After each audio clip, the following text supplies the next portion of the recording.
Welcome to Washington. I'm still reporting on the economy.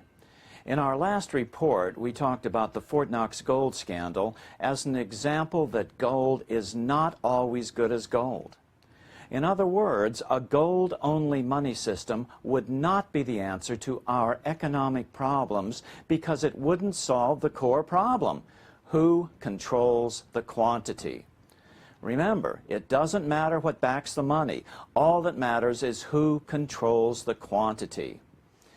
In this report, we're going to look at this quantity issue and see how the first Norman king of England solved the problem. 1,000 years ago in England, the goldsmiths, the bankers of that day, discovered that instead of lending out their gold coins, they could lend out receipts, IOUs for their gold coins. Then they learned that they could lend out way more receipts than they actually had gold to cover them, and no one would ever be the wiser. When they lent out lots of their gold IOUs, the economy boomed. When they called in their loans, the money supply shrank and a depression set in. Then goldsmiths discovered that by acting in concert, this manipulation of the money supply could force the king to do their bidding. It's the same today. When bankers control the quantity of money, they always end up controlling the politics of the nation as well. That's the definition of plutocracy, rule by the rich. Now, the opposite of plutocracy is a democratic republic, where the voters elect politicians to represent their wishes. Democratizing this political power is the very basis of our freedom. In 1100 AD, King Henry I of England got tired of the goldsmiths manipulating the money supply for their own political ends. Henry understood that spreading power out not only gave more freedom to the common citizen, but made the nation stronger, less susceptible to tyrants. Of course, King Henry wasn't elected, but he would be the first English king to lay the foundations of democracy.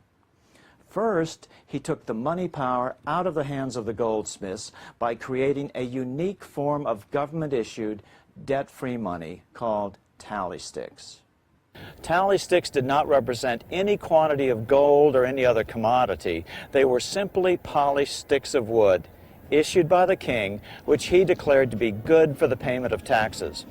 That made tally sticks just as good as any other form of money. The idea with the tally stick was that you cut notches in a piece of wood. Usually it was It's hazel. 1430. And these notches were of a prescribed size dimension. Yeah, and if you look at this one, yeah, you can see it's got 1,000-pound notches. So there's 6 notches times 1,000 pounds each. Is that the way it is? That's exactly so it. that's a 6,000-pound tally stick. pounds. This side is called the stock. This was kept by the person who made the loan, or I see. paid the money in. I see. And this is the foil. And which so the was foil would be spent into existence, and the idea was splitting the stick down the middle was to prevent counterfeiting, because of course a stick splits uniquely down the middle. Because when the debt was repaid, the two pieces were put together, and if they didn't tally, something was awry. The longer half of a tally stick was called the stock, the root word for stocks and bonds or stockholders. For centuries, the supporters of gold-backed money have belittled tally sticks as an unimportant form of fiat money, one not backed by gold or silver. Some authors even claim that tallies weren't a real money system because they were only used for very large transactions, but that's just not the case. And was this the common size of tally sticks? In the Middle Ages, the average size was reckoned to be the length from the tip of his thumb to the tip of his forefinger, quite short. Because if you think of it in terms of this is 6,000 pounds. That means it's a huge, huge sum of money. So the wider the spacing, the larger the larger the amount. But it denomination. was a prescribed distance. It was an inch and I think half an inch for hundreds and a quarter of an inch for tens. And then it became little lines drawn across with a saw. So it is clear that tally sticks were used for smaller denominations too, and worked well as an effective debt-free money system for 726 years. Without the crushing weight of debt-based money, England flourished into the greatest power on earth for many centuries. At their peak, it has been estimated that 95% of English money was in the form of tally sticks. Compare that to today, where the only debt-free government-issued money is in the form of coin, about 3% of the money supply in the UK and far less in the US. Gold-only money systems don't work. There is not a single example in the last 2,000 years where it has worked for the common man, the middle class. Yes, gold works great if you are rich. Yes, gold-only money systems can impose spending discipline on the government, but at what cost?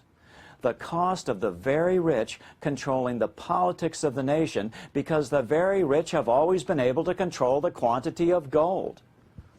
Gouverneur Morris, one of the authors of the Constitution, lamented the root cause of the problem during the debate at the Constitutional Convention. The rich will strive to establish their dominion and enslave the rest. They always did, they always will, if we do not by the power of government keep them in their proper spheres. Our lesson from the pages of history is he who controls the quantity of money controls the nation. The money power is the most basic freedom.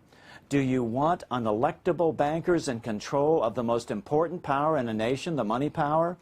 Or do you want to have some say through your elected government? Government isn't perfect, but it's all we've got. This is nothing less than a choice between serfdom or freedom. In England, gold coin continued to circulate as a competing currency with tally sticks, but the vast majority of English money was in the form of tally sticks.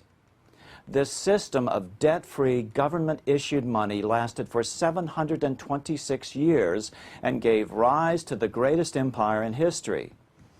The tally stick system remained in operation until the founding of the Bank of England in 1694. From that point on, most of England's money was borrowed into existence.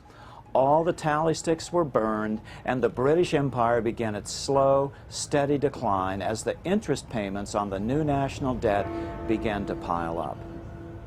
By the mid-1700s, the interest payments were so great that 75% of British taxes went towards paying just the interest on their debt. This is why England started forcing unreasonable taxes on all her colonies, including America, and that led to the American Revolution. In our next report, we'll look at the question, if we give those rascals in Congress the money power, they'll just print too much of it. This is a reasonable question, which we'll address in the next report. But the short answer is, yeah, but at least we aren't going into debt to do it. I'm still reporting from Washington, wishing your family a blessed and happy New Year.